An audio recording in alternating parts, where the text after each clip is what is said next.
The hallway was painted with blood that didn't belong to anyone still alive. 7 armed Vought security officers lay folded into the walls like broken mannequins, their rifles bent into useless metal spirals. A steel door, designed to withstand anti-tank rounds, hung from a single hinge, swaying gently as if someone had nudged it with mild annoyance. Inside the vault, Billy Butcher stood perfectly still, staring at the bald man in a cheap yellow jumpsuit who was scratching his head while looking around like he'd taken a wrong turn at a grocery store. No alarms had finished sounding. No one had even seen what happened. Butcher had planned for Supes. He had planned for Homelander. He had planned for betrayal, death, and failure. He had not planned for someone who looked bored. Down the corridor, boots thundered. Overhead, Vaught's emergency protocol activated. Somewhere far above, Homelander turned his head toward the disturbance. And for the first time, something in this world had happened that no one could categorize. This wasn't an attack. It was an arrival. And the consequences were already moving. You're about to witness a chain of events that no one in this world is prepared to survive. Stay close, because what happens next will force choices, betrayals, and consequences that won't wait for you to catch up. Subscribe once, and don't fall behind. The vault corridor should have been deafening with alarms, gunfire, and shouting, but instead it felt wrong in a way Billy Butcher couldn't immediately define. Red emergency lights washed over a hallway filled with bodies that no longer looked human. Security officers pressed into walls and floors as if the building itself had swallowed them. Their rifles were twisted into scrap, not shattered by explosives or cut by blades, but bent like soft wire. A reinforced steel door rated to stop anti-tank fire hung off one hinge, swaying gently as though someone had pushed it aside with casual irritation. Butcher did lower his crowbar. Huey stood behind him, breathing too fast, while Frenchie and took in the carnage with the quiet focus of men who had seen violence before but never like this. There was no blood spray pattern that made sense, no sign of a firefight, no evidence of Supes using their usual theatrical brutality. It looked less like an attack and more like someone had rearranged the hallway by hand. That was what made it unsettling. There was no performance in it. Inside the vault, the man responsible was standing over a crate labeled Compound V Restricted Testing, peering into it with mild curiosity. He wore a cheap yellow jumpsuit, red gloves, and a white cape that looked like it came from a discount costume store. His head was bald, his expression blank, and he scratched his cheek like a guy trying to remember what he'd walked into a room for. When he noticed Butcher and the others, he offered a small, apologetic nod. Sorry," he said casually. "Is this not a public place?" Butcher stared at him, searching for the tells he'd learned to spot in every Supe. Pride, arrogance, threat display. This man had none of it. He wasn't posturing. He wasn't amused. He wasn't angry. He looked like he'd accidentally walked into the wrong apartment. Behind Butcher, Huey whispered, "What the hell did he do to those guards?" Butcher didn't answer. His eyes stayed locked on the stranger as he stepped forward slowly, testing the air like he was approaching a wild animal that didn't know it was dangerous. The man didn't shift his stance or prepare for anything. He simply watched Butcher approach with quiet curiosity. "Name," Butcher said flatly. The man blinked once as if thinking, "Saitama." No alias, no hesitation, just the truth delivered without concern. "Right," Butcher replied dryly, "and I'm the Queen of Bloody England." Saitama nodded, "Okay." Butcher paused for half a second, thrown off by the agreement. He'd expected pushback, sarcasm, or confusion, but instead he got acceptance. Frenchie leaned toward and murmured that the man was either the most powerful Supe he'd ever seen or the most stupid. Didn't reply because he was watching Saitama's posture, noticing how relaxed it was. There was no tension in him at all. He looked like a man waiting in line at a bank. "Who sent you?" Butcher asked. "No one." "Why are you here?" "I was looking for a supermarket," Saitama replied. I took a wrong turn after punching a crab monster, then there was a bright flash and now I'm here. Huey blinked hard. A what monster? A crab, it had a human face. Long story. He wasn't smiling. He wasn't joking. He was stating facts as he understood them, and that made Butcher's stomach tighten. This wasn't how Sups behaved. They lied, boasted, threatened, or performed. This man didn't seem to realize he'd done anything noteworthy. Butcher jerked his thumb toward the hallway. Those men out there, how'd you do that? Saitama looked confused for a moment. They shot at me. And it was loud, so I moved them. Butcher repeated the word in his head. Moved. That was how Saitama described what looked like industrial demolition done to human bodies. He didn't register it as violence, just inconvenience. Heavy blast doors began sliding into place down the corridor as Vaught's lockdown protocol activated. The low mechanical rumble echoed through the hall, sealing exits and trapping everyone inside. Tactical response teams were already on their way, and Butcher knew what came after them. Sups, the big ones. Saitama glanced at the flashing red lights overhead. Do you guys always have this lighting? It's kind of intense. Butcher stepped closer, studying his eyes. There was no malice there, no thrill, no fear, just dull curiosity. That absence of emotional reaction frightened Butcher more than any threat display ever could. Boots thundered from both ends of the corridor as armed soldiers rounded the corners, rifles raised and trembling slightly. One of them shouted for everyone to get on their knees. To Butcher's surprise, Saitama immediately raised his hands without protest, standing there compliantly like a man being asked for directions. He's listening, Huey whispered in disbelief. The soldiers advanced carefully, stepping over the ruined remains of their coworkers. One of them muttered into his mic that the target was compliant, his voice shaking as if he didn't believe what he was seeing. They were preparing to restrain a man who had just redefined what human bodies could look like. Then the air pressure in the hallway changed. A low, vibrating hum rolled through the walls like distant thunder, and every soldier stiffened instinctively. Butcher didn't need to turn around to know who had arrived. He could feel it in the way the corridor suddenly seemed smaller. Homelander floated into view from the far end, cape drifting behind him as he took in the scene. His eyes passed over the bodies, the broken door, and finally stopped on Saitama. He didn't look at Butcher. He didn't acknowledge the soldiers. His attention locked onto the stranger like a predator encountering something unfamiliar in its territory.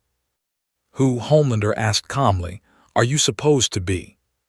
Saitama tilted his head. Saitama. Homelander waited for more. There wasn't any. Did you do this? Homelander asked, gesturing to the hallway. Saitama glanced around. Oh, yeah. No pride, no explanation, just acknowledgement. Homelander smiled, but it wasn't amusement, it was interest. That's impressive. They were loud, Saitama replied. Butcher watched Homelander's face carefully and saw the first micro-expression he'd never seen before. Confusion. Homelander was used to fear, hatred, or worship. This man offered none of those reactions. He didn't even seem to understand who Homelander was. You're a Supe, Homelander said softly, but you're not in our system. Saitama frowned slightly. What's a Supe? The smile faded just a little. Butcher saw it and understood immediately what was happening. Homelander didn't know how to behave here. He didn't have a script for someone who wasn't impressed, afraid, or hostile. Homelander floated closer until he was inches from Saitama's face, eyes flickering red for a fraction of a second as a subtle test. Saitama didn't react. He didn't even notice. He simply blinked and waited, as if Homelander was taking too long to say something. Come with me, Homelander said finally. We should talk. Saitama looked over at Butcher. Is he in charge? Butcher didn't answer, because for the first time in years, he genuinely wasn't sure. Saitama shrugged. Okay. He stepped forward casually, and every soldier in the hallway flinched as if he'd pulled a grenade pin. Homelander turned and floated back down the corridor, and Saitama followed on foot without hesitation. No resistance, no tension, just mild curiosity. Butcher watched them go as the blast doors finished sealing behind them, cutting off the view.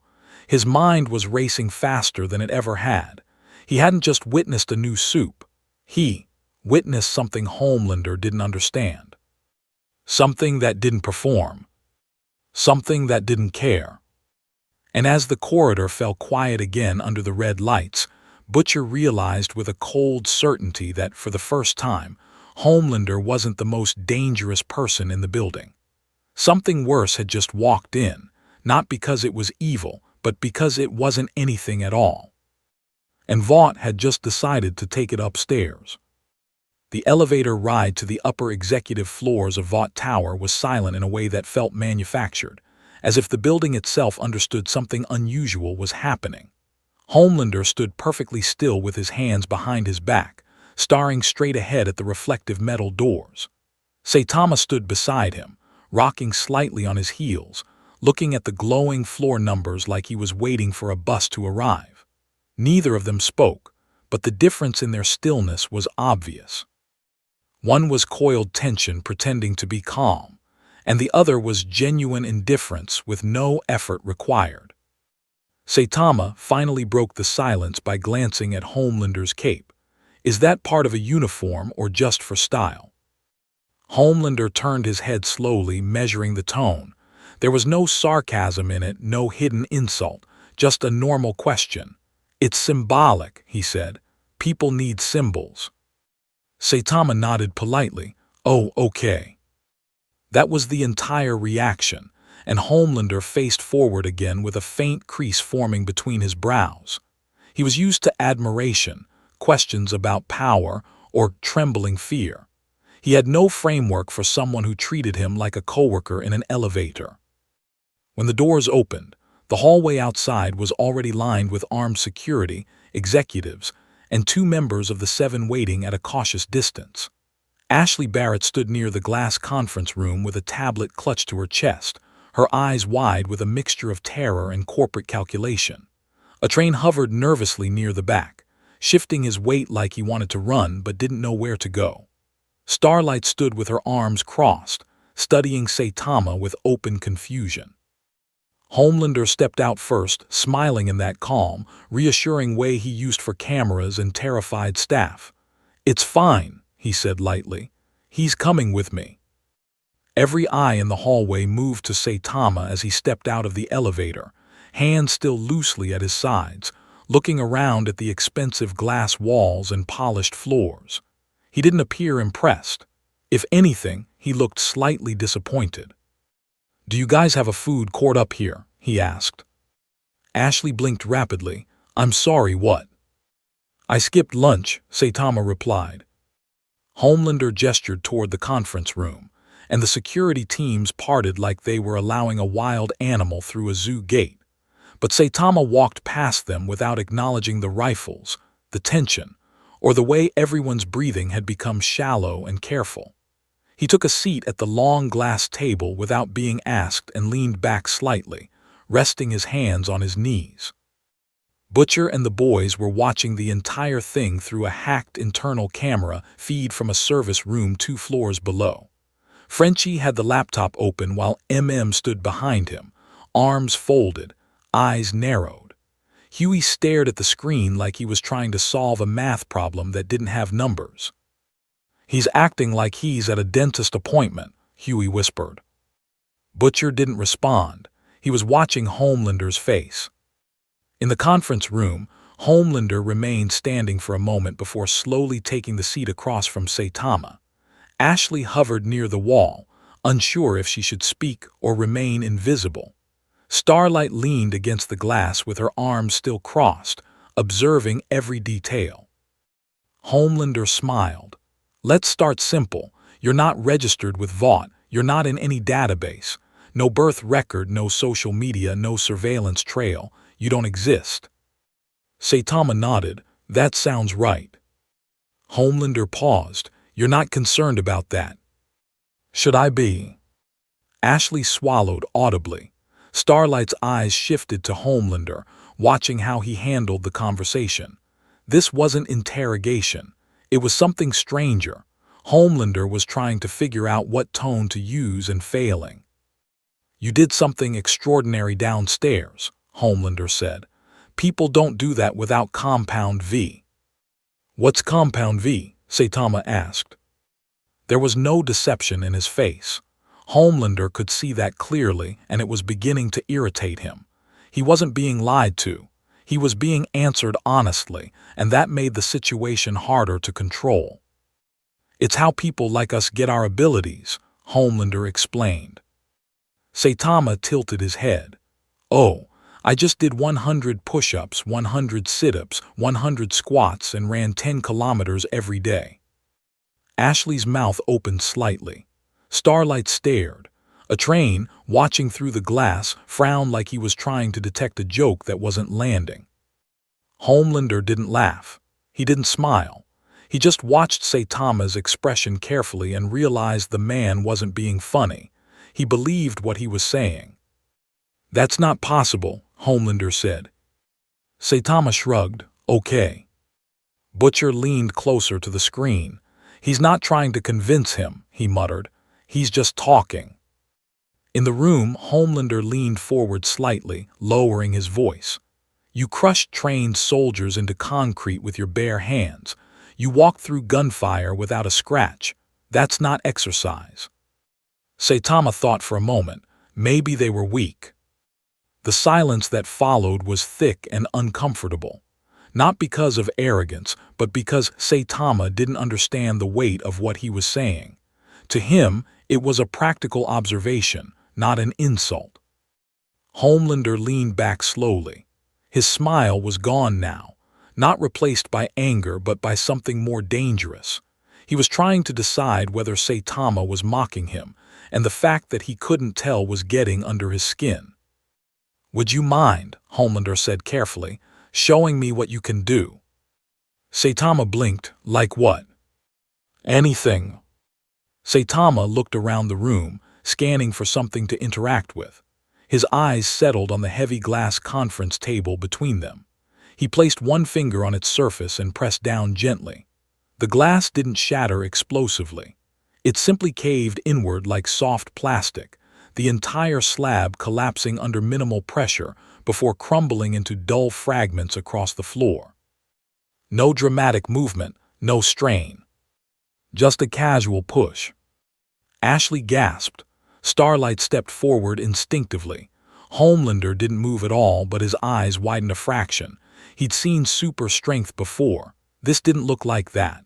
There was no effort, no flexing, no demonstration. It looked like someone pressing a button. Saitama pulled his finger back. Sorry.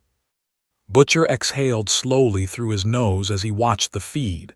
He didn't perform, he said quietly. He didn't try to impress him.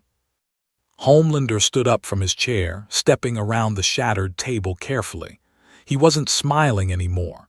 He wasn't angry either. He looked unsettled, and that was something no one in that room had ever seen before. You don't act like a supe, Homelander said. Saitama looked up at him. You keep saying that. Homelander stepped closer, lowering his voice. You're not afraid of me. Saitama looked confused. Should I be? That question hung in the air longer than anything else that had been said. It wasn't defiance. It was curiosity. Homelander realized he wasn't being challenged. He was being evaluated without Saitama even knowing he was doing it. Outside the room, A-Train took a step back from the glass. Man, this is weird, he muttered. Starlight didn't take her eyes off Saitama. He's not like them, she said quietly. 2 floors below, Butcher straightened up from the monitor. He had seen enough. His mind was no longer trying to figure out what Saitama was. It was trying to understand what Homelander was becoming in response to him. Because for the first time, Homelander wasn't dominating a room. He was trying to understand it. And that meant control was already slipping. Back in the conference room, Homelander turned toward Ashley. "Get me everything," he said calmly. "Surveillance, facial recognition, historical records. I want to know where he's been." Ashley nodded frantically, already typing. Saitama raised his hand slightly. "Do you know where the nearest supermarket is?" Homelander looked at him for a long moment before answering. "We'll get you food." Saitama nodded, satisfied. And as Vaught's systems began tearing through global databases, trying to find a man who did not exist in their world, Homelander realized something he didn't like admitting even to himself. He wasn't studying a threat. He was studying a mystery. And he had no idea that the real danger was what Saitama could do. It was what Saitama didn't care about. Because Vought had just decided to bring him into their system. And the system had no idea what it had just invited inside. By the time Saitama finished the sandwich, Vought had rushed up from a private executive kitchen. The entire upper floor had shifted into a controlled panic that no one was allowed to name out loud. Analysts were running facial recognition across global databases. Cybersecurity teams were scraping surveillance networks from every major city, and legal was already drafting contingency statements in case the situation became public. The problem was simple and terrifying at the same time. The man sitting in their conference room did not exist anywhere in recorded history, and yet he had just redefined what their understanding of power looked like. Ashley stood outside the glass wall with a headset pressed to her ear, whispering urgently while glancing at Saitama between sentences. She kept expecting him to do something dramatic, to reveal some hidden agenda, but he was sitting comfortably in a chair that had been replaced after the table incident, finishing his food with quiet appreciation. He didn't watch the security guards. He didn't watch Homelander. He didn't even seem aware that an entire corporation was mobilizing because of him. Inside the room, Homelander stood near the window overlooking the city, staring down at the streets far below while pretending to think.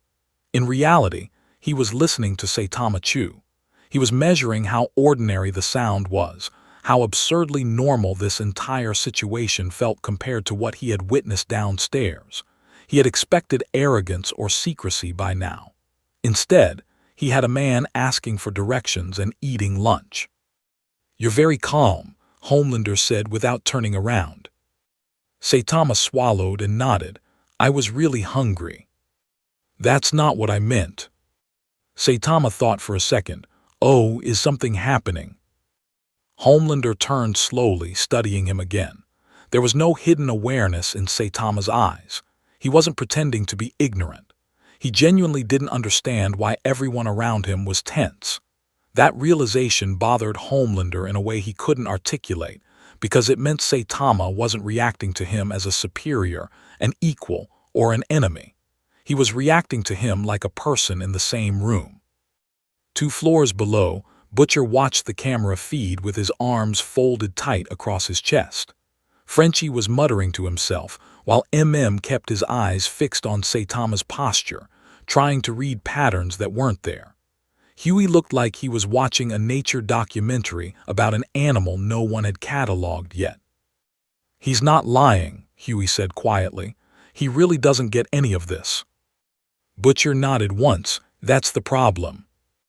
In the conference room, Ashley finally stepped inside with her tablet clutched like a shield. "We've checked everything," she said, voice slightly shaky. "There's nothing. No records, no DNA hits, no international sightings. It's like he appeared out of thin air." Saitama raised his hand politely. "That sounds right." Ashley froze for half a second, unsure how to respond to a man agreeing with a sentence that should have terrified him. Homelander didn't break eye contact with Saitama as he spoke again. "Then let's try something else," Homelander said. "If you're not from here, what do you remember before arriving?" Saitama shrugged.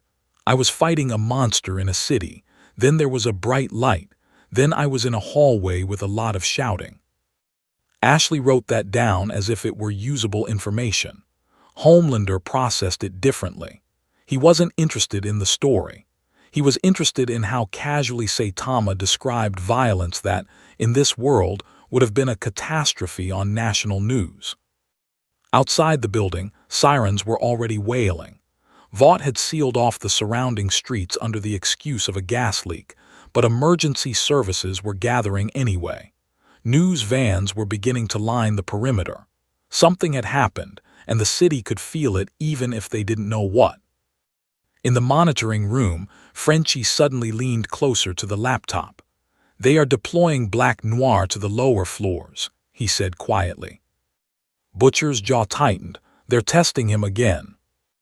Back upstairs, Homelander's expression didn't change, but he had already heard the same update through his earpiece. He didn't warn Saitama. He wanted to see what would happen without preparation, without context. He wanted a raw reaction. Saitama noticed the slight pause in the conversation.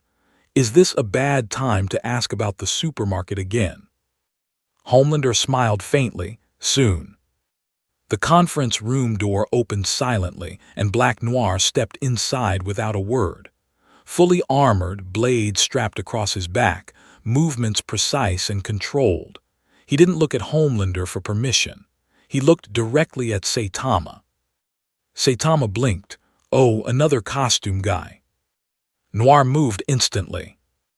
There was no warning, no dramatic speech. He crossed the room in a blur of train speed and brought a blade down toward Saitama's neck with lethal precision. To anyone watching, it looked like an execution attempt. The blade hit Saitama's skin and stopped. Not deflected, not blocked. Stopped. Like it had struck a concrete wall. Saitama tilted his head slightly, looking at the sword resting against him. "Hey, careful, that's sharp." Noir pulled back and struck again, faster, harder, using full force.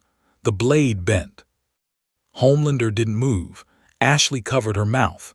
Starlight took a step forward instinctively, eyes wide. Saitama gently pushed Noir's shoulder with 2 fingers. Noir didn't fly. He didn't explode backward. He simply disappeared from the room, passing through the wall behind him with a muffled crash that echoed down the hallway outside. Saitama looked at the hole in the wall. "Sorry." 2 floors below, Huey stared at the screen. He didn't even look at him. Butcher nodded slowly. He treated him like a guy bumping into him on the subway. Homelander finally spoke, his voice quieter now. "You didn't even realize he was attacking you." Saitama frowned slightly. Was he? That answer settled something in Homelander's mind that he didn't like. This wasn't dominance. This wasn't a contest.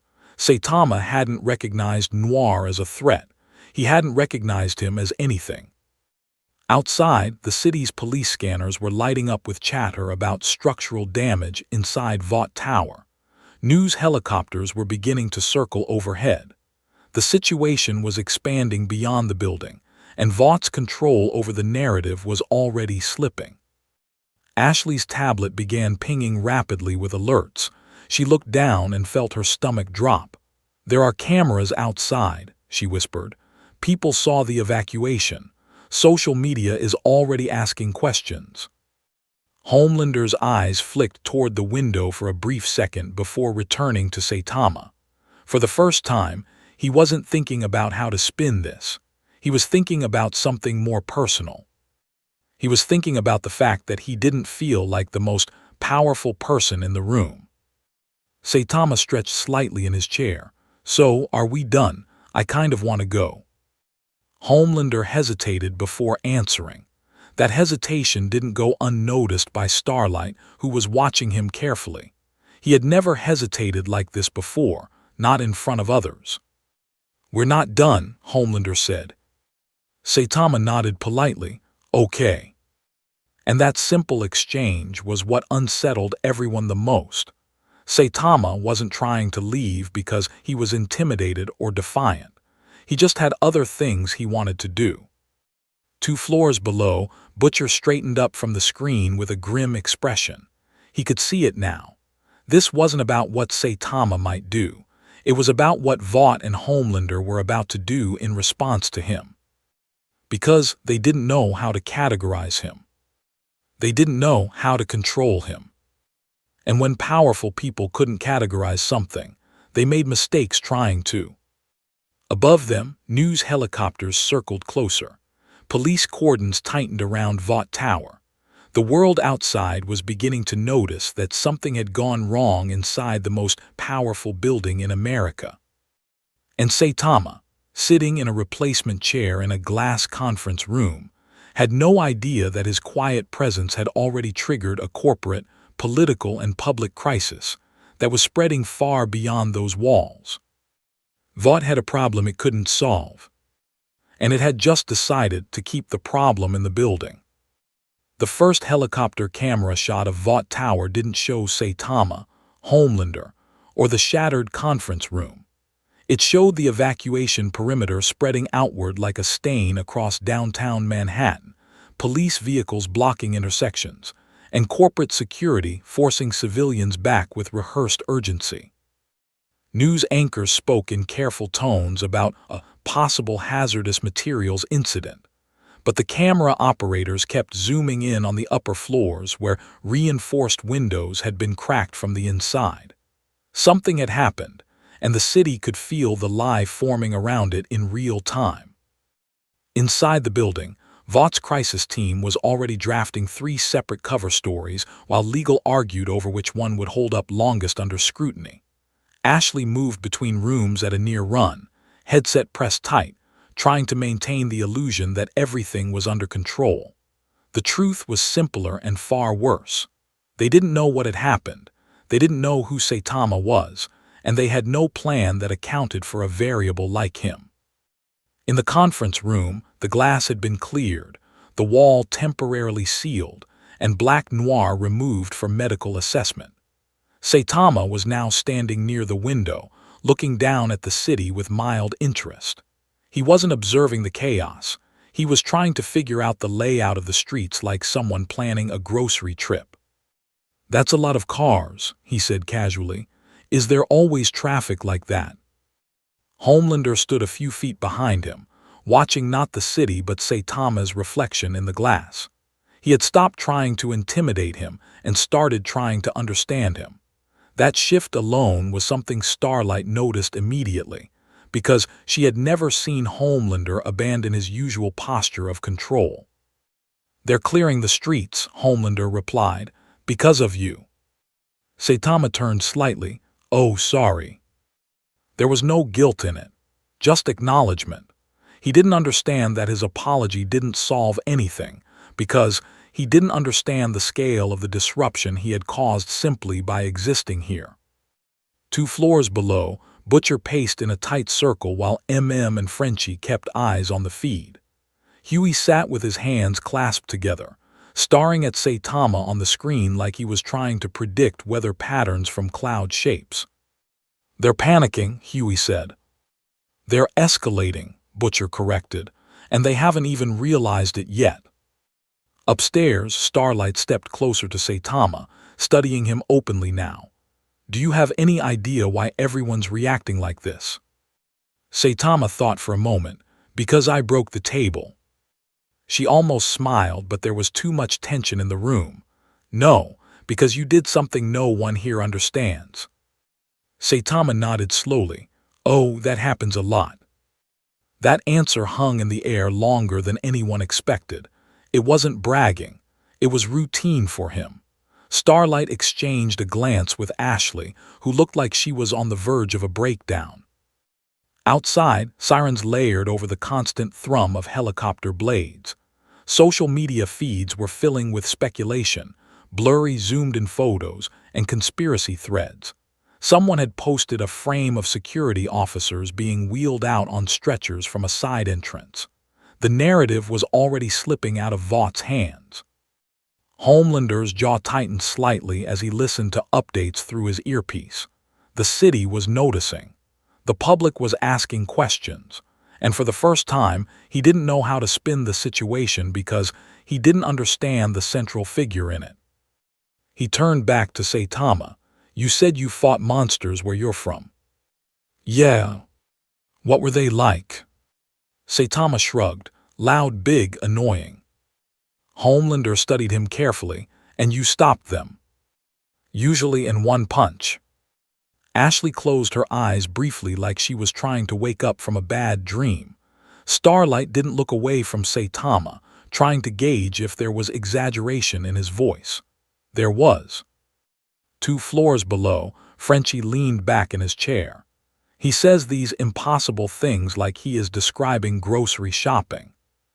Butcher stopped packing, because to him it is. Suddenly, the building shuddered slightly as something heavy impacted the lower levels. Not an explosion, not a crash, more like a controlled collision. Ashley's tablet lit up with alerts again. "They've deployed Maeve to the lobby," she said, voice tight. Homelander didn't react outwardly, but he didn't object either. He was still trying to measure Saitama's limits without directly provoking him. He didn't realize that Vaught's attempts to test Saitama were what was escalating the situation, not Saitama himself. Saitama felt the vibration through the floor and looked down. Is someone moving furniture? Starlight stared at him. That's Queen Maeve. Oh. Moments later, the conference room doors opened and Maeve stepped inside, sword drawn, expression already set in hardened readiness.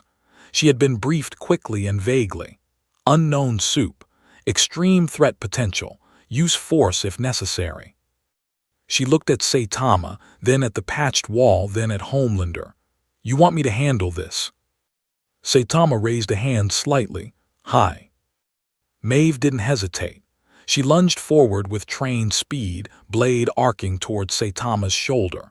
The strike landed cleanly and produced a sound like metal hitting stone.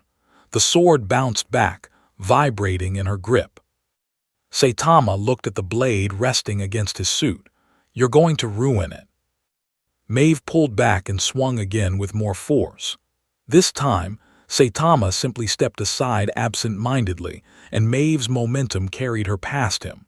She stumbled one step, caught herself, and turned around with disbelief written across her face. He hadn't dodged with effort. He had moved like someone avoiding a puddle. Homelander watched carefully, saying nothing. Ashley's breathing had become audible. Starlight's eyes moved between them rapidly, trying to process what she was seeing. Saitama lightly tapped Maeve's shoulder with 2 fingers. She didn't fly backward violently.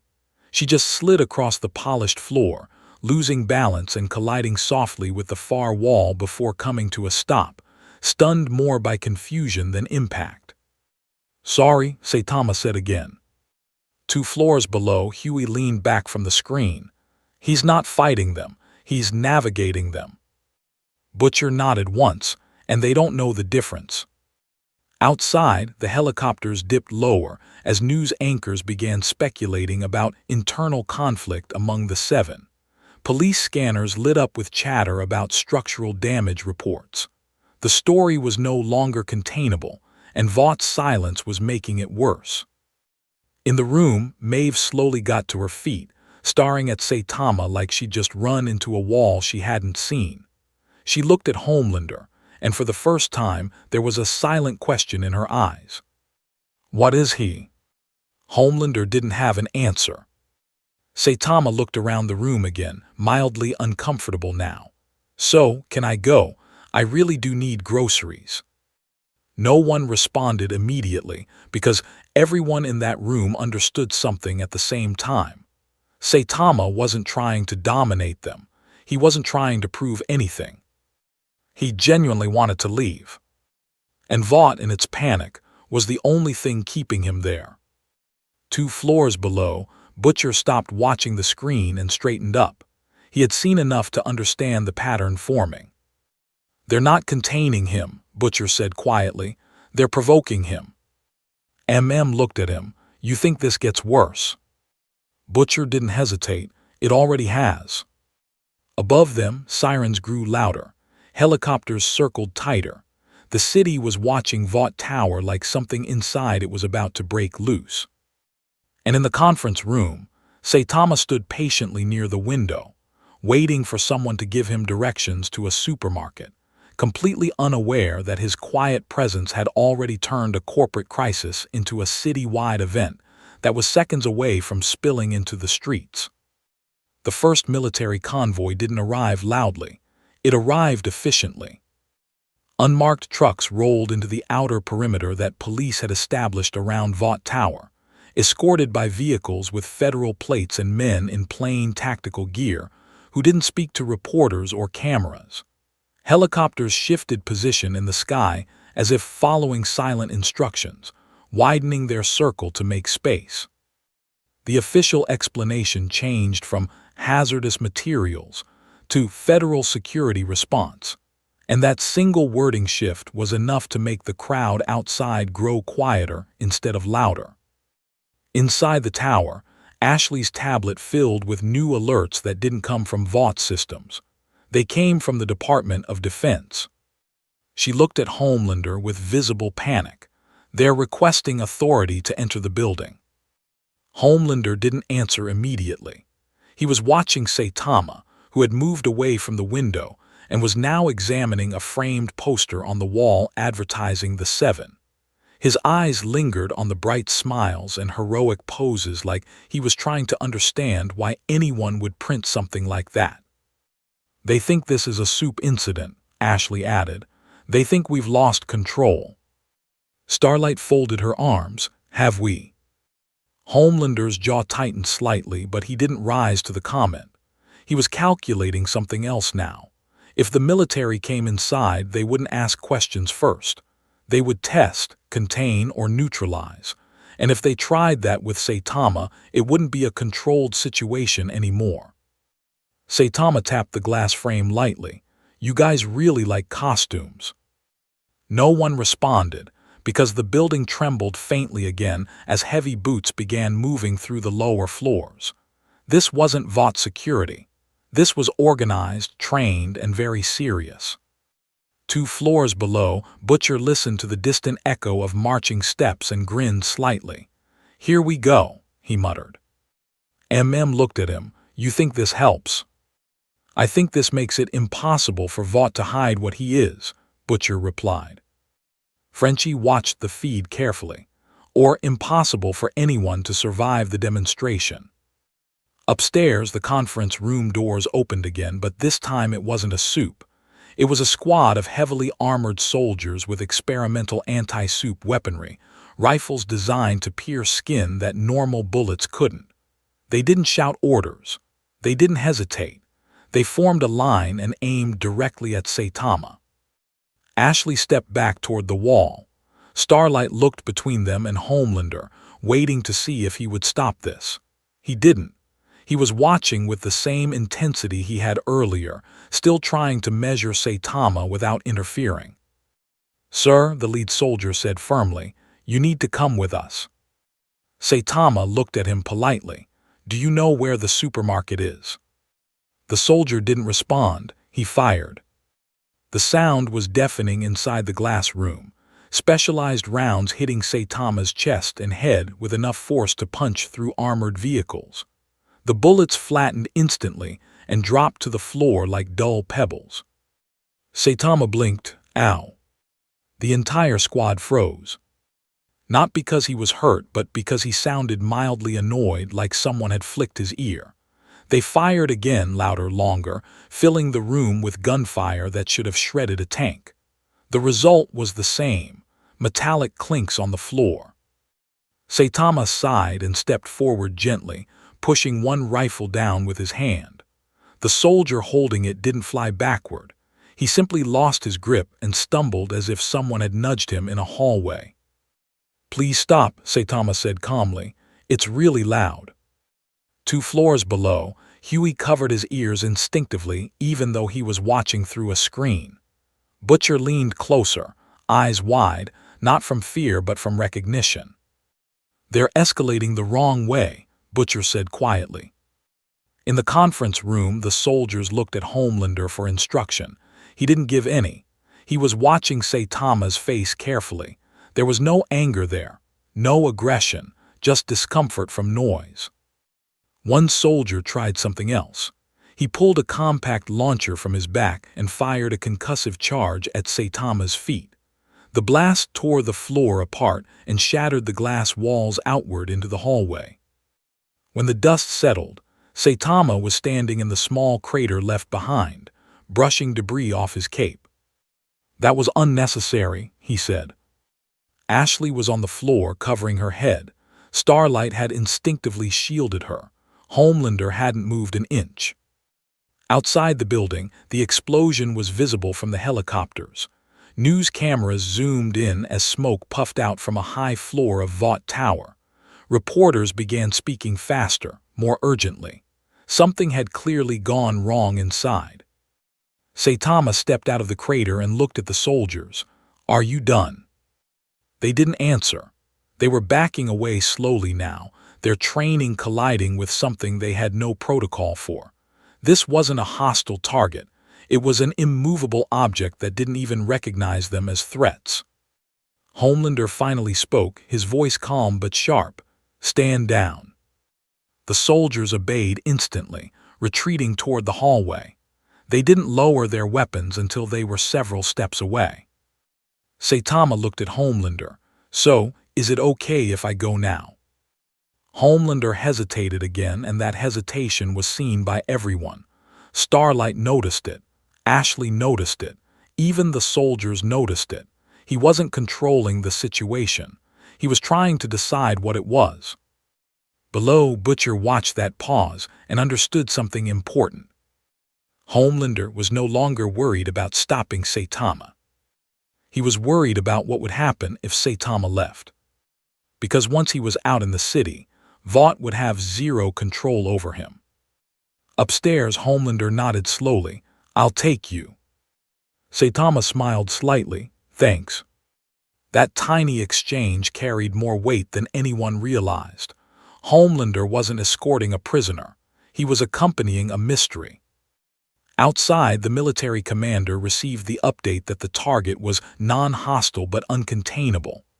That phrasing alone triggered a different set of procedures. More vehicles arrived, more personnel. The perimeter widened again. The city wasn't just noticing now. It was bracing. Inside the tower, Saitama followed Homelander toward the elevator without looking back at the shattered room, the soldiers, or the executives. To him, it was a long, strange delay before buying groceries. To everyone else, it was the moment the situation moved beyond Vought's control entirely. Because once Saitama stepped outside that building, the world would see him. And the world would react. When the front doors of Vought Tower finally opened, the noise from outside poured in like floodwater breaching a wall.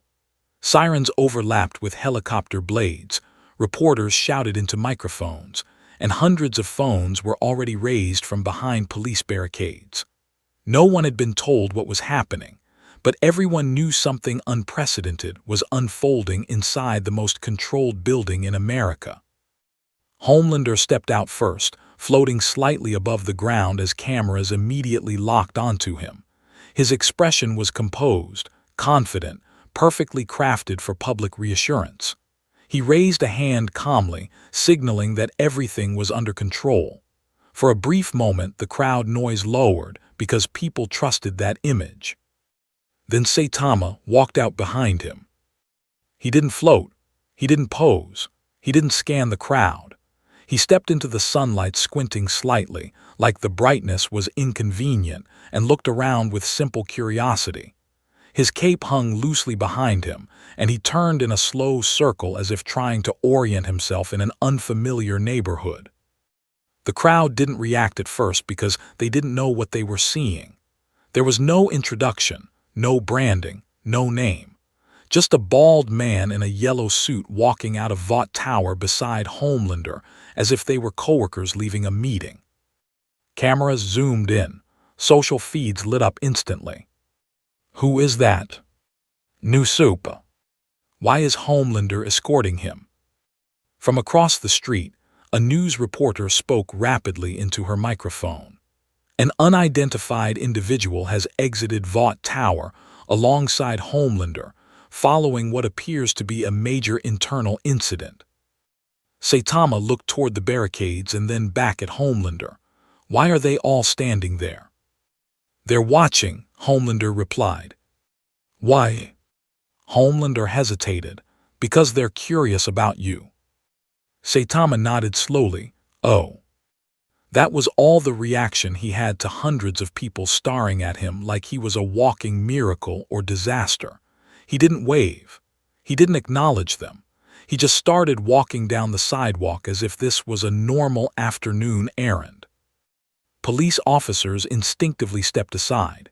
Military personnel moved with confusion, unsure whether to stop him or allow him through. Homelander floated beside him, not as a guard but as a guide, watching the public reaction with careful attention. 2 blocks away, Butcher and the boys watched from inside a parked van through binoculars and a live news feed on Huey's phone. Frenchie muttered something in French under his breath while MM leaned forward in his seat. "They're seeing him," Huey said quietly. Butcher didn't smile. "Yeah, and now they can't unsee him." A man in the crowd shouted, "Hey, are you a new member of the Seven?" Saitama looked over at him. "No." That answer was picked up by at least 5 microphones. Within seconds, it was being replayed online with captions and speculation. The narrative was already escaping Vaught's control because Saitama wasn't following any script. A police drone hovered too close to get a better angle. Saitama absent-mindedly swatted it away without looking, like someone brushing off a mosquito. The drone vanished into the side of a parked truck with a metallic crunch that echoed down the street. The crowd gasped. Saitama blinked. Oops. Homelander glanced at the wreckage and then at the crowd, already calculating how impossible this was to spin. There was no hostility in Saitama's movement, no intent, but the result looked like overwhelming power used carelessly in public. That was worse than aggression. People didn't know how to react to it. A soldier near the barricade shouted into his radio. Command units were requesting immediate reassessment. The situation had shifted from containment to observation because no one wanted to provoke whatever this was in front of cameras. Saitama stopped walking and looked around at the buildings. "So where's the supermarket?" Homelander pointed down the street. 3 blocks. Saitama nodded and kept walking, hands in his pockets. Behind them, the crowd began to follow at a cautious distance, like people trailing behind a parade float they didn't understand. News vans rolled slowly along the street. Helicopters adjusted position overhead to keep them in frame. 2 blocks away, Butcher watched the live feed and felt something settle into place in his mind. "He's not hiding," Butcher said quietly. "He's not threatening, he's just existing." MM nodded, "And that's breaking everything." They watched as Saitama reached a crosswalk and waited patiently for the pedestrian light to change. Homelander hovered beside him, looking increasingly uncomfortable with how normal the moment felt. Cars had stopped. Drivers were staring through windshields. Pedestrians stood frozen on sidewalks. The entire street was paused around a man who didn't even realize he was the reason. When the light turned green, Saitama crossed the street calmly. Someone in the crowd shouted, "Show us what you can do." Saitama looked over. "I just want groceries." That line spread through social media faster than anything else that day. At the supermarket entrance, automatic doors slid open and Saitama walked inside like an ordinary customer. Homelander stopped outside, hovering slightly, unsure whether to follow or remain visible to the public. Cameras pointed inward through the glass, capturing the surreal image of Saitama picking up a shopping basket.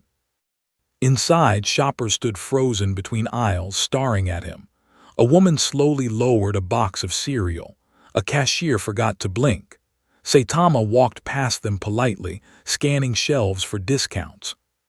"Do you have a sale section?" he asked an employee. The employee nodded silently and pointed. Outside, the military command was receiving updates that the target had entered a grocery store and was engaging in civilian shopping behavior. No one knew what to do with that sentence. Butcher leaned back in the van seat and exhaled. This is worse for Vought than if he'd blown up the building. Huey looked confused. Why? Because he's human, Butcher said, and they can't brand him. Inside the store, Saitama examined a price tag and frowned slightly. This is expensive. He placed the item back on the shelf. Cameras captured everything. A man with godlike power debating grocery prices. That image did more damage to Vaught's carefully manufactured myth of sups than any expose Butcher had ever planned. Because for the first time, the public wasn't seeing a hero, a villain, or a celebrity. They were seeing a man who didn't act like any Supe they'd ever known. And outside the glass doors, Homelander watched the crowd watching Saitama and realized something he hated admitting even to himself. They weren't looking at him anymore. They were looking at Saitama. Not with fear, not with worship, but with something else. Recognition. And that shift was the beginning of something Vought would never be able to reverse. From inside the parked van, Billy Butcher watched Saitama through the supermarket's glass frontage, while news helicopters hovered overhead like mechanical vultures. The reflection on the glass showed a crowd that had grown from curious onlookers into a silent audience, all waiting for something dramatic to happen. Nothing dramatic did. Saitama compared two brands of instant noodles with complete seriousness, then chose the cheaper one and placed it in his basket with a small nod of satisfaction. Butcher smiled faintly, not because the situation was funny, but because he understood what no one else had yet. This was the first time the world had seen someone with absolute power behave like an ordinary person, and that image was spreading faster than any scandal Vought had ever tried to bury. The cameras weren't catching destruction. They were catching normalcy, and that was far more dangerous to Vaught's mythology. "He's not performing," Huey said quietly. "No," Butcher replied. "He's ruining the show by not playing along." Kept his eyes on Homelander outside the store. "Look at him. He doesn't know where to stand." Homelander hovered near the entrance, hands loosely at his sides, pretending to be a calm escort while internally recalculating everything. People glanced at him, but their attention kept drifting back to the glass doors where Saitama was shopping. That shift was subtle but unmistakable. Homelander was no longer the center of gravity in the scene. Butcher made a decision. He opened the van door and stepped out into the street, adjusting his coat as if he were just another pedestrian caught in the spectacle. Huey grabbed his arm. "You're going in there." "Yeah," Butcher said calmly. "Time to talk to our new problem." He crossed the street without hurry, blending into the edge of the crowd. Police were too focused on the perimeter to notice him, and the military units were still waiting for orders that didn't make sense anymore. Butcher slipped through the supermarket doors as if he belonged there. Inside, the air felt tense and unreal. Shoppers stood in frozen clusters, pretending to browse shelves while watching Saitama from the corners of their eyes. Saitama was now reading the back of a discount sauce bottle with mild concentration, completely unaware that half the store was tracking his movements. Butcher approached from behind, stopping just close enough to speak without raising his voice. "Find what you're looking for." Saitama turned his head. "Oh, it's you." No fear, no surprise, just recognition. Butcher nodded toward the basket. "Good prices." "Not really," Saitama replied, "but I'm hungry." Butcher studied his face carefully. There was no sign that Saitama understood the scale of what he had caused outside. He was thinking about food, not helicopters, soldiers, or sups. "You realize," Butcher said quietly, "everyone out there thinks you're the most dangerous thing they've ever seen." Saitama blinked. "Why?" "Because of what you did in that building." "Oh," Saitama nodded. "They were loud." Butcher almost laughed, but he stopped himself. "Listen carefully. The people you met upstairs, the ones in costumes, they're not normal. They hurt people. A lot of people." Saitama considered that. "Why?" "They like power," Butcher said. "They like being feared." Saitama looked mildly puzzled. That sounds tiring. That answer hit Butcher harder than he expected. He'd built his entire life around hatred for sups, around revenge and exposure and destruction. And this man was describing the whole system as exhausting rather than evil. Butcher tried a different angle. They're going to try to use you. For what? As a weapon. Saitama shook his head lightly. I don't want to be a weapon, I just want groceries. Butcher watched him for a moment, realizing the truth of that statement. Saitama wasn't resisting manipulation because he was clever. He was resisting because the concept didn't interest him at all. Outside, Homelander noticed Butcher through the glass and stiffened slightly. He didn't move to intervene because he wanted to hear this conversation.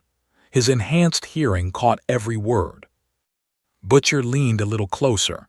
The tall one in the cape, he's the worst of them.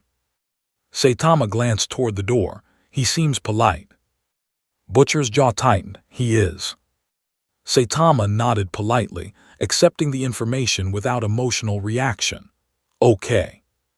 That calm acceptance unsettled Butcher more than denial would have.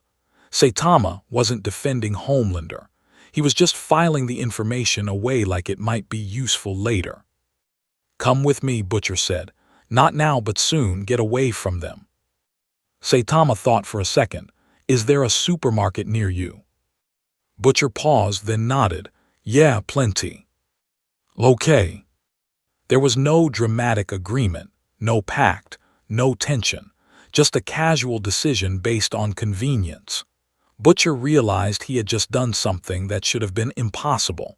He had recruited the most powerful being in the world without trying to. Outside, Homelander's expression hardened slightly as he watched the exchange. He couldn't hear the tone of Butcher's voice, but he could see Saitama nodding calmly. That was enough to make something tighten in his chest. Because for the first time, someone else was talking to Saitama without fear. And Saitama was listening. Inside, Saitama walked to the checkout counter and placed his items down. The cashier's hands were trembling as she scanned them. Do you have a membership card? She asked weakly. Saitama shook his head. No. Butcher placed a bill on the counter without looking at the price. I've got it. Saitama looked at him. Thanks. That small act, caught on multiple cameras, traveled across the internet within minutes. A mysterious superpowered man buying groceries with the help of a stranger while Homelander waited outside. The symbolism was impossible to control. When they stepped back outside, the crowd noise rose again, but now there was a new layer to it. People weren't just curious. They were comparing, measuring. Homelander floated closer. Everything okay? Saitama nodded. Yeah, he helped pay. Homelander looked at Butcher, eyes narrowing slightly. Butcher met the stare without flinching. For a moment, the three of them stood on the sidewalk together, and every camera in the city captured the image. The most feared supe in the world. The man who hated sups more than anyone alive. And the bald stranger with a grocery bag who didn't seem to understand either of them. That image was what began circulating everywhere, replayed, analyzed, debated. Because it didn't fit any narrative people were used to. And in the van across the street, watched the footage and realized something important. This isn't about power anymore, he said quietly. Huey nodded. It's about what he makes everyone else look like. Butcher looked at Saitama and Homelander standing side by side and felt a cold certainty settle into place. This wasn't going to end inside Vought Tower. This was going to tear through everything. The walk back toward Vought Tower was slower than before, not because Saitama was tired, but because the city had changed in the last 20 minutes. People weren't just watching anymore. They were following at a distance, phones raised, whispering to each other as if they were witnessing something historic without knowing why. Traffic had stopped entirely. Helicopters hovered lower, tighter, their cameras locked on the strange procession moving down the street. Saitama carried his grocery bag loosely in one hand, occasionally peeking inside to make sure nothing had fallen out. Homelander floated beside him, outwardly calm, inwardly measuring every glance from the crowd. He had been the focal point of public attention for years, and he could feel the difference now in a way that unsettled him deeply. People were looking past him to see the man walking next to him. "You walk everywhere?" Homelander asked, trying to sound casual. "Yeah," Saitama replied. "Flying seems like a lot of effort." Homelander didn't respond to that. He was studying Saitama's tone, trying to determine if it was mockery. It was. That made it worse. Saitama wasn't diminishing him. He was describing a personal preference. Behind them, Butcher melted back into the crowd after the brief exchange, satisfied that he had planted something small but important. Huey watched from the van as Saitama and Homelander continued down the street together, looking less like a hero escorting a threat and more like two coworkers leaving an office. "This is getting under his skin," Huey said. Butcher nodded. "Good." Inside Homelander's mind, something was shifting that he didn't have words for. He wasn't angry at Saitama. He wasn't threatened in a traditional sense. He was experiencing something unfamiliar. He felt irrelevant. Every time Saitama stopped to let a pedestrian pass, every time he glanced at a storefront with mild interest, the crowd's focus followed him. They weren't waiting for him to save someone. They weren't waiting for him to make a speech.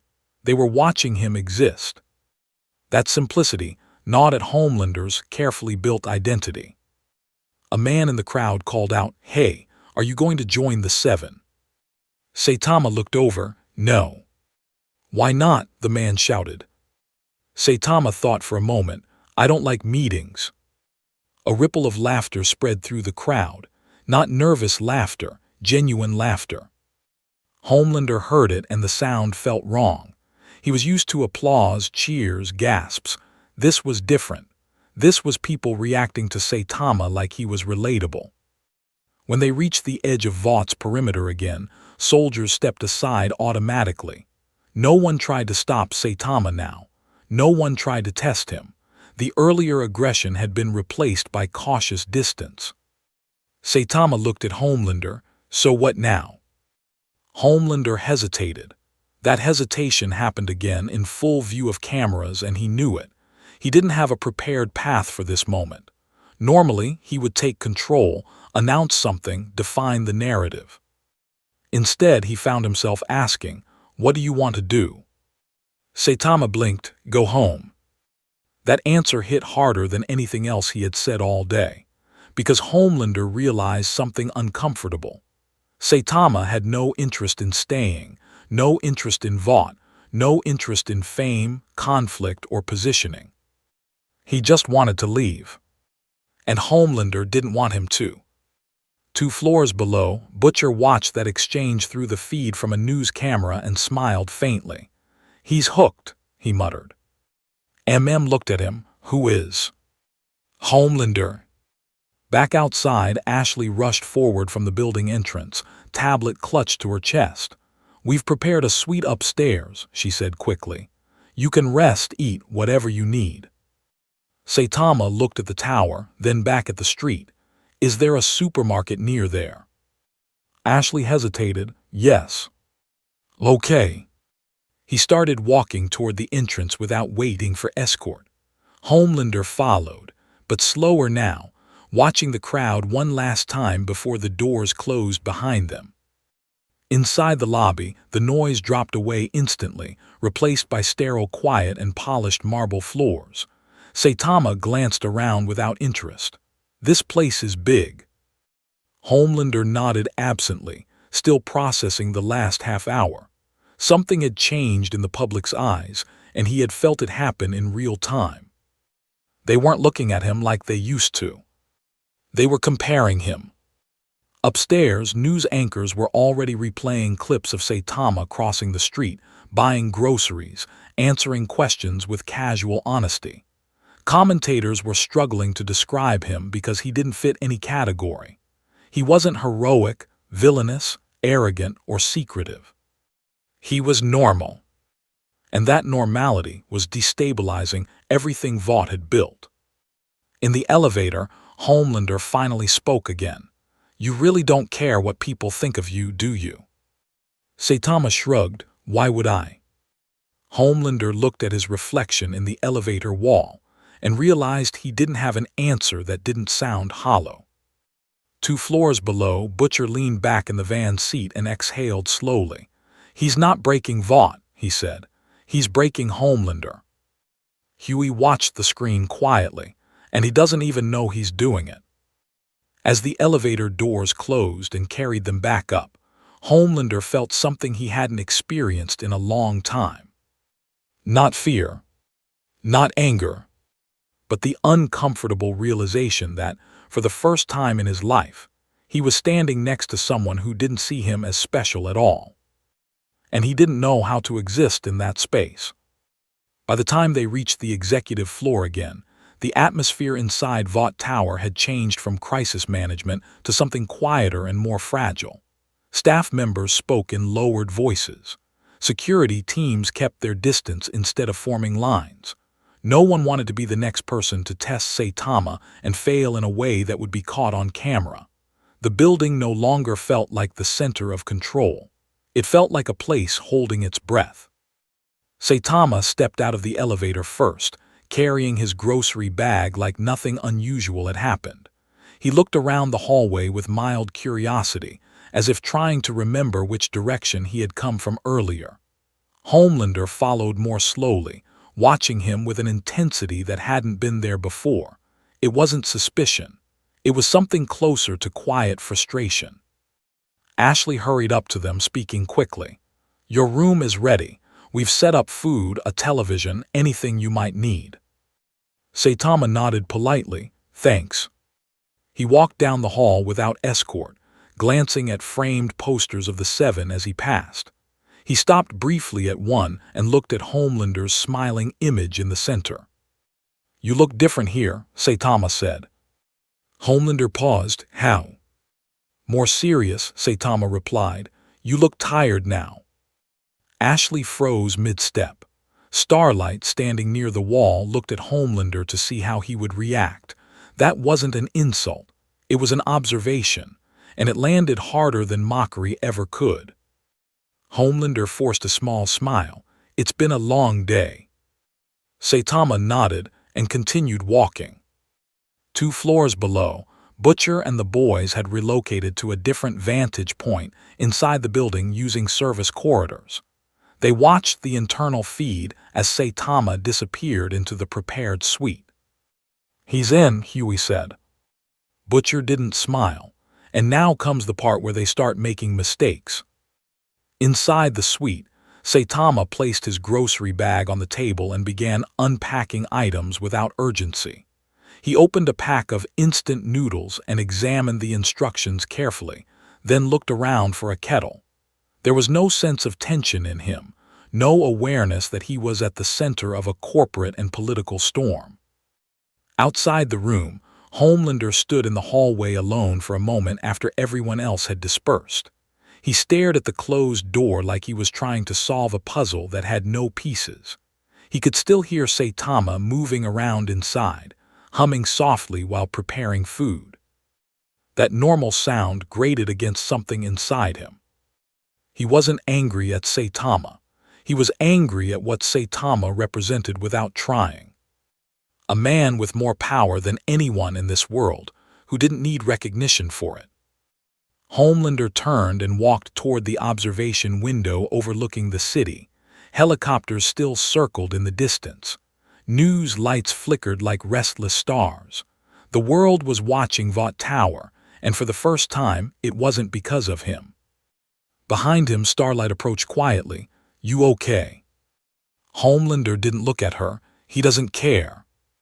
Starlight followed his gaze out the window. "About what?" "About any of it." She didn't respond immediately. Maybe that's the point. Homelander turned to her slowly. "What point?"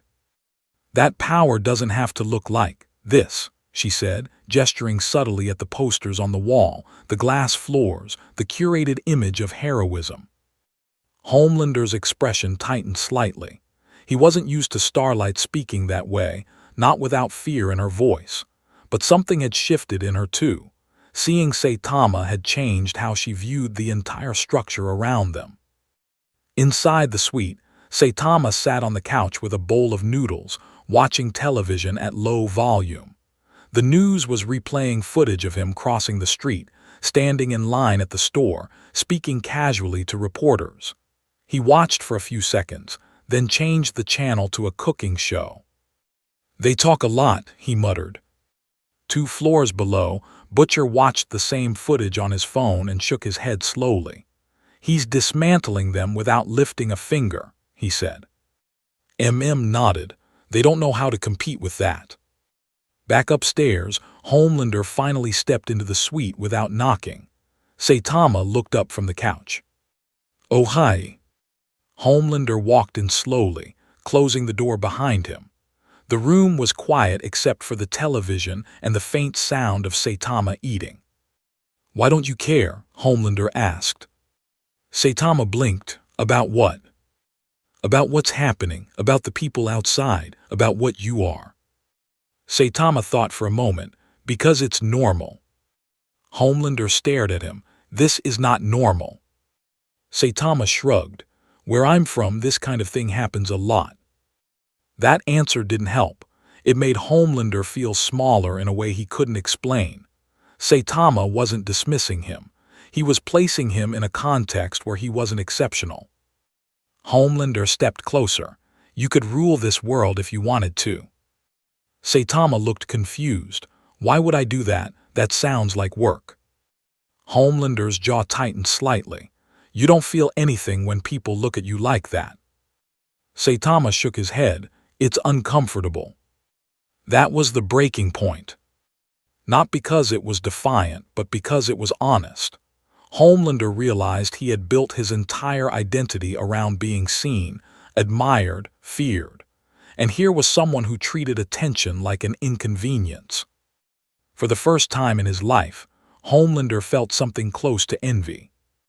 Outside the building, military command was receiving orders to withdraw heavy units from the perimeter. Politicians were calling Vought executives directly. The situation had grown too strange, too public, and too unstable to handle with force. Inside, Saitama slurped noodles quietly while Homelander stood in the middle of the room, staring at him like he was looking at a mirror that didn't reflect anything back. And Homelander understood something with uncomfortable clarity. Saitama wasn't threatening his power. He was exposing how hollow it was. Billy Butcher had spent years believing that power was the problem. Sups had power. Vought protected that power, and ordinary people paid the price for it. His entire war had been built around exposing, sabotaging, and dismantling that structure piece by piece. But as he stood in a dim service corridor 2 floors below Saitama's suite, watching the internal camera feed on Frenchie's laptop, he felt a slow and uncomfortable shift in that belief. Saitama wasn't using power. He was ignoring it. On the screen, Saitama sat cross-legged on the couch, flipping channels lazily while Homelander stood a few feet away, talking in a tone Butcher had never heard from him before. There was no threat in it, no superiority. Homelander sounded like a man trying to understand something he couldn't categorize. "He's not fighting him," Huey whispered. Butcher shook his head. "He doesn't even realize there's a fight." Folded his arms, watching carefully. Homelander's the one spiraling. That was what Butcher had started to see clearly. Saitama wasn't destabilizing Vought by force. He was destabilizing the psychological structure that held it together. Homelander's identity depended on being unmatched, worshipped, feared. And Saitama treated him like a guy who talked too much in an elevator. Upstairs, Homelander was still speaking. "You don't understand what you are," he said. Saitama looked over from the television. "I'm a hero for fun." Homelander paused. "For fun?" "Yeah," Saitama replied. "It gets boring otherwise." That sentence echoed in Butcher's mind through the speakers. Hero for fun, not for fame, not for revenge, not for control, just because it passed the time. Butcher realized something that made his jaw tighten. He had dedicated his life to hating people like Homelander. And Saitama didn't resemble Homelander at all, despite having more power than anyone Butcher had ever seen. Which meant the problem might not have been power itself. It was what people did with it. That realization unsettled him deeply, because it forced him to rethink the foundation of his hatred. If someone could have absolute power and not become a monster, then maybe the line he had drawn in his mind wasn't as clean as he thought. Inside the suite, Homelander paced slowly. You don't want money, you don't want fame, you don't want control, so what do you want? Saitama thought for a moment. Good sales on groceries. Homelander stopped packing. Butcher actually exhaled a short, humorless laugh in the corridor. He's killing him, he muttered. Frenchie shook his head, not intentionally. That was the key. Saitama wasn't dismantling Homelander's ego with insults or defiance. He was dismantling it by not participating in the game at all. Homelander stepped closer. You could change the world. Saitama shrugged. It seems fine. That answer hit Butcher harder than anything else. To Saitama, this world wasn't broken. It was just noisy and dramatic. He wasn't seeing systemic corruption, corporate manipulation, or trauma. He was seeing people making things harder than they needed to be. Butcher realized, with growing clarity, that Saitama didn't see Supes as monsters or heroes. He saw them as loud people in costumes. And that perspective was quietly dismantling the moral battlefield Butcher had lived on for years. Do you think he's right? Huey asked softly.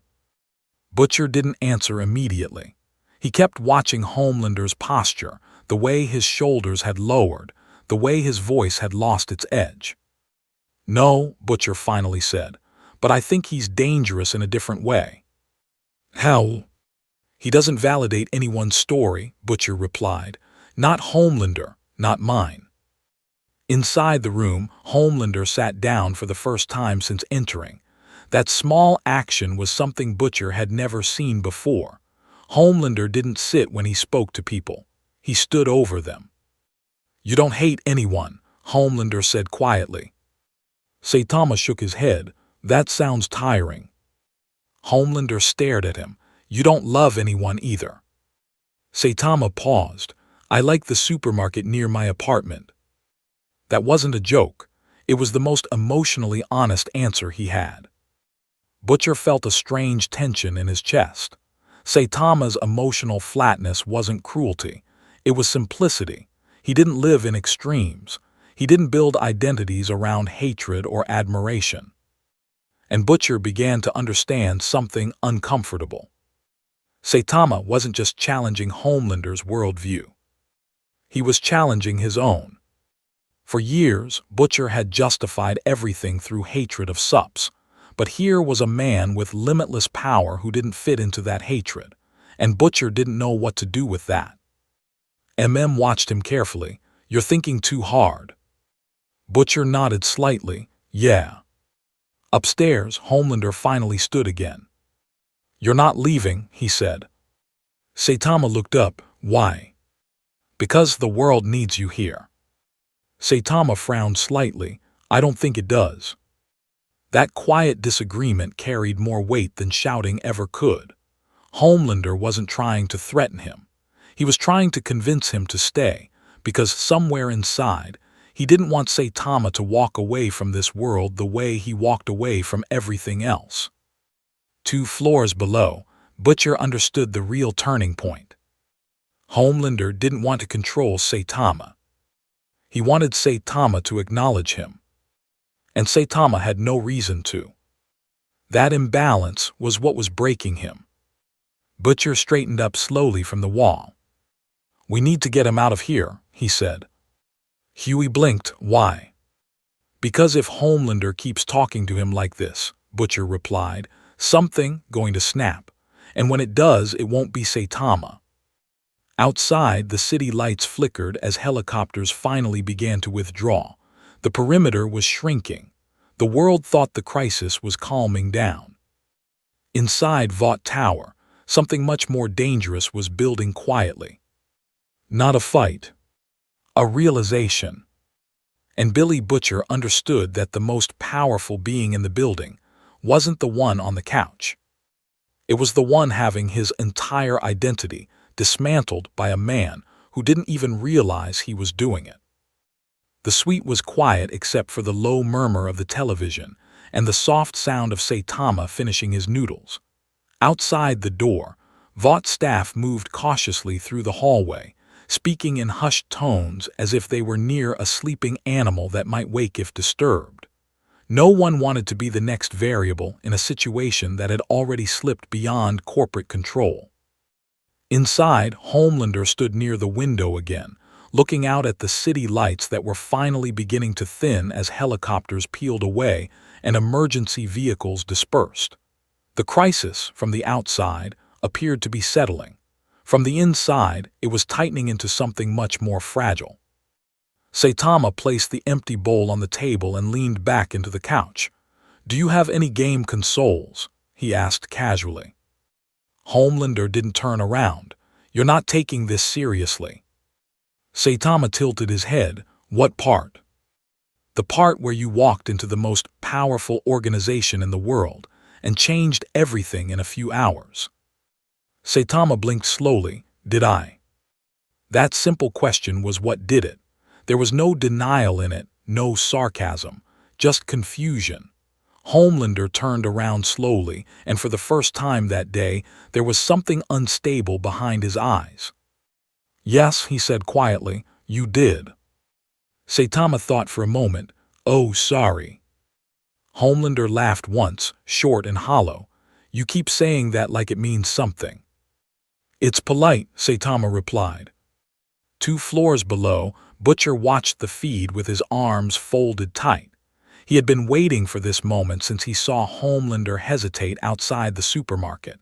He knew this wasn't going to explode into violence. It was going to collapse inward. "He's reaching it," Butcher muttered. Nodded slightly. "Yeah." Back upstairs, Homelander stepped closer to Saitama. Not threatening, not aggressive, just closer. "Do you know what fear is?" he asked. Saitama shrugged. "Kind of." "Do you know what it's like to have people afraid of you every second of your life?" Saitama shook his head. "No." Homelander's jaw tightened. "Do you know what it's like to be worshipped, to be needed?" Saitama thought, that sounds loud. Homelander's expression twitched slightly. He wasn't being mocked. He was being reduced. Everything he had built himself around was being described as inconvenience. "You don't feel anything," Homelander said. Saitama frowned slightly. "I feel hungry sometimes." That answer should have been funny. It was. It was devastating in a way Homelander didn't know how to process, because Saitama wasn't pretending to be simple. He genuinely lived without the emotional weight Homelander carried every second. And Homelander suddenly realized something he had never considered before. Saitama was free. Not because he was powerful, but because he didn't need anyone to see him that way. Outside the suite, Starlight had stopped walking and was listening through the door. She couldn't hear every word, but she could hear the tone. It wasn't confrontation. It was unraveling. Inside, Homelander's voice dropped lower. "I could kill everyone in this building," he said quietly. "Right now." Saitama nodded. "Okay." Homelander waited for fear, for concern, for any reaction at all. There was none. Saitama didn't challenge him, didn't warn him, didn't threaten him. He accepted the statement as information that didn't require action. That was the moment Homelander couldn't handle. Because his entire life, statements like that had defined him. They created fear, respect, tension, and here they created nothing. He stepped even closer. "You're not afraid of me." Saitama looked up at him. "Should I be?" The question was genuine, curious, and it broke something inside Homelander that had been holding together by habit alone. He didn't shout. He didn't rage. His shoulders simply dropped slightly, like someone who had been carrying something heavy for too long without realizing it. "No," he said quietly. 2 floors below, Butcher straightened from the wall. "That's it," he said. Huey looked at him. "What?" "He's done," Butcher replied. Inside the room, Homelander stepped back and sat down in a chair across from Saitama. He didn't float. He didn't loom. He sat like an ordinary man in an ordinary room. "You don't hate me," Homelander said. Saitama shook his head. "You don't admire me." Another shake. "You don't fear me." Saitama thought for a second. "You seem okay." That answer landed harder than hatred ever could have, because it removed Homelander from the extremes he had always lived in. He wasn't a god.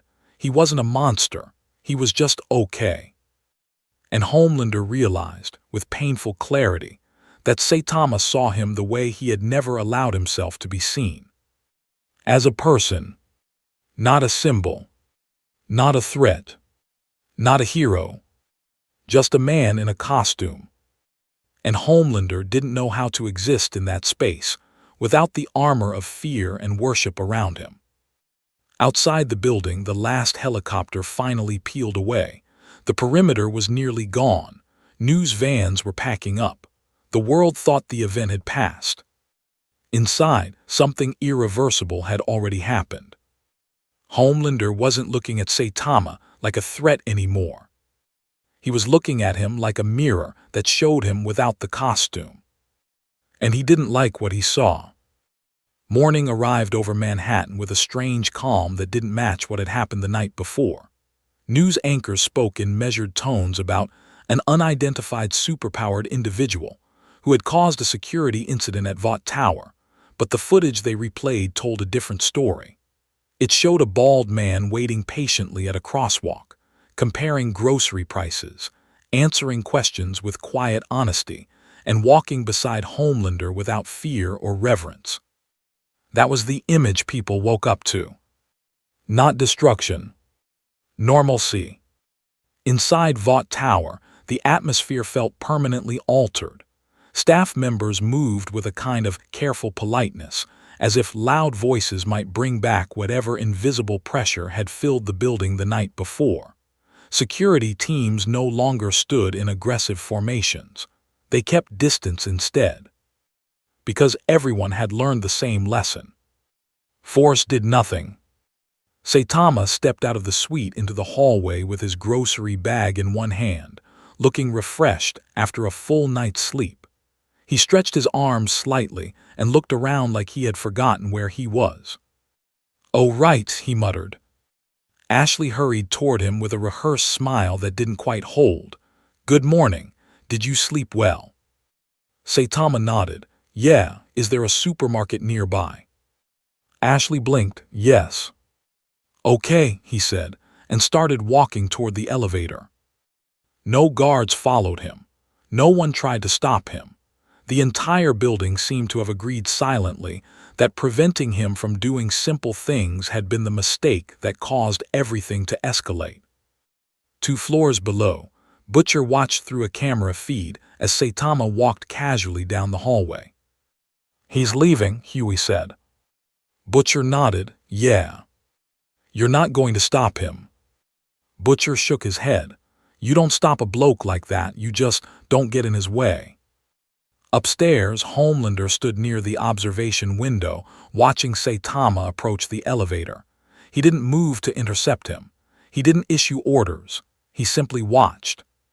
Starlight stood a few feet away, studying him. "You're not going to try to keep him here?" she asked. Homelander shook his head slowly. "No." That single word carried more weight than anything he had said the day before, because it meant he had understood something fundamental. Saitama couldn't be owned. He couldn't be recruited. He couldn't be threatened. He could only be allowed to exist. The elevator doors closed and Saitama descended toward the lobby again without ceremony. No press conference, No announcement, no narrative, just a man going outside. When he stepped onto the sidewalk, there were still a few reporters and civilians lingering from the night before. They recognized him instantly and raised their phones again. "Are you staying in the city?" someone shouted. Saitama shrugged. "I don't know." "Are you a hero?" "I guess." "Are you with Vought?" "No." Each answer traveled across the internet in seconds, clean and unfiltered. There was no PR spin, no corporate filter, just direct honesty that made everything else sound artificial by comparison. Across the street, Butcher watched from the van as Saitama walked past without looking for him. There was no farewell, no acknowledgement. Butcher didn't mind. He understood now that Saitama didn't form connections the way others did. "He changed everything," Huey said quietly. Butcher nodded. "Yeah." "Without trying." "Yeah." Inside Vought Tower, executives were already scrambling to reframe the narrative, but they were too late. The public conversation had shifted in a way that couldn't be reversed. People weren't asking if Saitama was a hero or a villain. They were asking why Supes acted the way they did when someone like him clearly didn't have to. That question spread quietly through social feeds, talk shows, and news panels. And it didn't have an answer Vought could control. Upstairs, Homelander continued staring out the window long after Saitama had disappeared into the city streets. He wasn't angry. He wasn't plotting. He was thinking. For the first time in his life, he had met someone who didn't see him as a god or a monster. And he couldn't forget what that felt like. He turned away from the glass slowly, the posters of the seven on the walls feeling different now. Smaller, less convincing. He didn't say anything. He didn't have to. Because something irreversible had already happened. Not to the city. Not to Vought. But to him. Outside, Saitama walked down the sidewalk with his grocery bag, scanning the street signs for something familiar. He didn't look back at the tower. He didn't think about the people inside it. He was just looking for the cheapest store nearby. And behind him, in a world built on fear, image, and power, the quiet example he had set without effort continued spreading into conversations, doubts, and realizations that no one could stop. This wasn't the end of what he had started. It was the beginning of a world trying to understand what power looked like when it didn't need to be seen at all.